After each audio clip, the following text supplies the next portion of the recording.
માનો છો? એટલે બધા બાળકોએ આંગળી ઊંચી કરી, પણ એક બાળકે આંગળી ઊંચી કરી નહીં.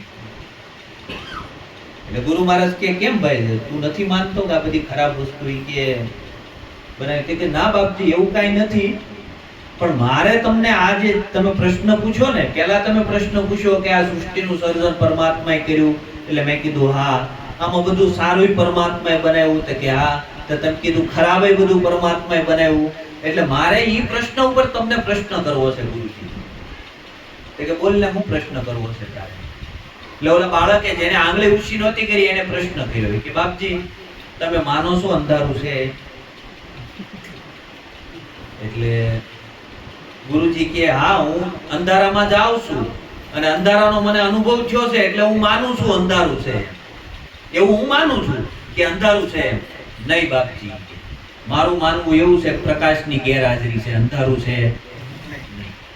પ્રકાશની ગેરહાજરી છે એટલે તમને અંધારું દેખાય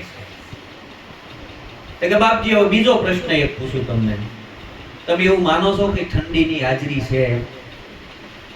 ઠંડીની હાજરી હોય એવું તમે માનો છો? કે હા, હું બહાર નીકળું મને ઠંડી લાગે એટલે હું માનું છું કે ભાઈ ઠંડીની હાજરી છે, ઠંડી છે, ઠંડીનું અસ્તિત્વ છે, એવું હું માનું છું. કે બાપજી વાત તો તમારી બરોબર છે, પણ હું એવું માનું છું કે ગરમીની ગેરહાજરી છે એટલે તમને ઠંડી લાગે છે.